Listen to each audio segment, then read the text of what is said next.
Makin gawat, DKPBB bersidang bahas laboratorium biologi Ukraina yang diduga dikendalikan Amerika Serikat.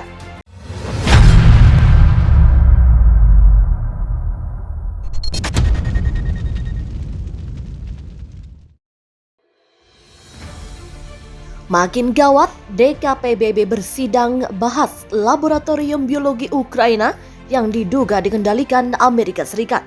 Dewan Keamanan DKPBB bersidang pada Jumat 11 Maret atas permintaan Rusia membahas dugaan aktivitas biologi militer Amerika Serikat di Ukraina. Tuduhan tersebut telah dibantah keras oleh pemerintahan Joe Biden seperti dilaporkan Associated Press. Ini persis seperti upaya tipu-tipu yang dibuat sebelumnya, peringatkan Rusia mungkin melakukan untuk membenarkan serangan senjata biologi atau kimia. Demikian kata Olivia Dalton, juru bicara misi Amerika Serikat untuk PBB. Dalton mengatakan pihaknya tidak akan membiarkan Rusia mengompor-ngompori dunia atau menggunakan Dewan Keamanan PBB sebagai tempat untuk mempromosikan disinformasi mereka. Permintaan Rusia itu diumumkan dalam cuitan pada Kamis sore oleh Wakil Pertama Duta Besar Rusia untuk PBB, Dmitry Polyansky, menyusul bantahan sengit Amerika Serikat atas tuduhan Rusia bahwa Ukraina menjalankan laboratorium kimia dan biologi yang dikendalikan Washington.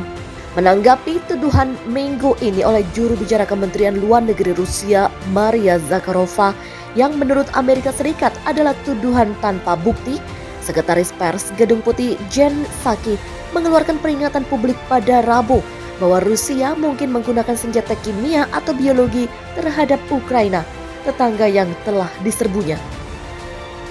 Psaki menyebut klaim Rusia tidak masuk akal dan mencuit, ini semua adalah taktik yang jelas oleh Rusia untuk mencoba membenarkan serangan yang direncanakan, tidak beralasan dan tidak dapat dibenarkan lebih lanjut terhadap Ukraina.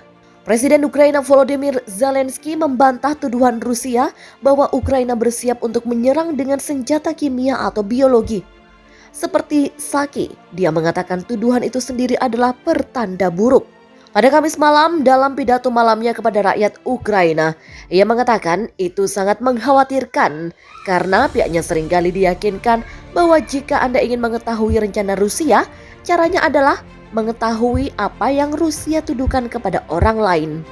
Demikian ucapnya. Sementara itu Sekretaris Pers Pentagon John Kirby pada Rabu menyebut klaim Rusia sebagai sekelompok omong kosong belaka. Dalton mengatakan Rusia memiliki sejarah yang terdokumentasi dengan baik dalam menggunakan senjata kimia dan lama mempertahankan program senjata biologis yang melanggar hukum internasional serta memiliki rekam jejak yang salah menuduh Barat atas pelanggaran yang dilakukan oleh Rusia sendiri. Dalton mengatakan Rusia memiliki sejarah yang terdokumentasi dengan baik dalam menggunakan senjata kimia dan lama mempertahankan program senjata biologis yang melanggar hukum internasional serta memiliki rekam jejak yang salah menuduh Barat atas pelanggaran yang dilakukan oleh Rusia sendiri.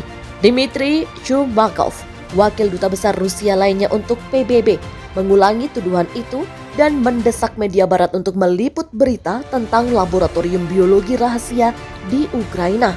Sebuah cuitan Kementerian Pertahanan Rusia setelah cuitan Polyansky yang menyerukan pertemuan DKPBB merujuk pada pemberitahuan tentang hasil analisis dokumen yang terkait dengan aktivitas biologis militer Amerika Serikat di wilayah Ukraina. PBB mengumumkan pada Kamis malam bahwa pertemuan akan berlangsung pada pukul 10, tetapi kemudian mendorongnya menjadi pukul 11. Kepala Pelucutan Senjata PBB Izumi Nakamitsu dan Kepala Politik PBB Rosemary DiCarlo dijadwalkan untuk memberi pengarahan kepada Dewan Keamanan. Juru bicara PBB Stefan Dujarric menegaskan kembali apa yang dia katakan pada Rabu bahwa Organisasi Kesehatan Dunia atau WHO yang bekerja dengan pemerintah Ukraina mengatakan mereka tidak mengetahui aktivitas apapun di pihak pemerintah Ukraina yang tidak konsisten dengan kewajiban perjanjian internasionalnya, termasuk pada senjata kimia atau senjata biologi. Amerika Serikat selama berbulan-bulan memperingatkan tentang operasi tipu-tipu Rusia menciptakan dalih untuk melakukan invasi. Peringatan Gedung Putih dan pernyataan Dalton memberi kesan bahwa Rusia mungkin berusaha menciptakan dalih untuk lebih memanaskan konflik yang sudah berlangsung selama 2 minggu karena gerak ofensif Rusia melambat akibat perlawanan Ukraina yang lebih kuat dari yang diperkirakan. Sebagian masyarakat internasional bertahun-tahun menuding Rusia menggunakan senjata kimia dalam upaya pembunuhan terhadap musuh Putin, seperti Alexei Navalny yang sekarang berada di penjara Rusia dan mantan mata-mata Sergei Skripal yang tinggal di Inggris.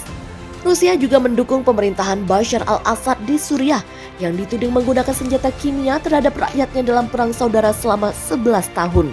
DKPBB dalam pertemuan bulanan dengan Kepala Pelucutan Senjata Nakamitsu tentang senjata kimia Suriah mengkritik pemerintah Suriah karena berulang kali menolak menjawab pertanyaan tentang program senjata kimia dan mendesak pemerintahan Assad untuk melakukannya. Juni lalu, Kepala Pengawas Senjata Kimia Internasional Fernando Arias mengatakan para ahlinya menyelidiki 77 tuduhan terhadap Suriah dan menyimpulkan dalam 17 kasus senjata kimia berkemungkinan besar pasti digunakan. Nakamitsu mengakhiri pernyataannya pada Kamis dengan mengatakan penggunaan senjata kimia adalah pelanggaran berat terhadap hukum internasional dan penghinaan terhadap kemanusiaan.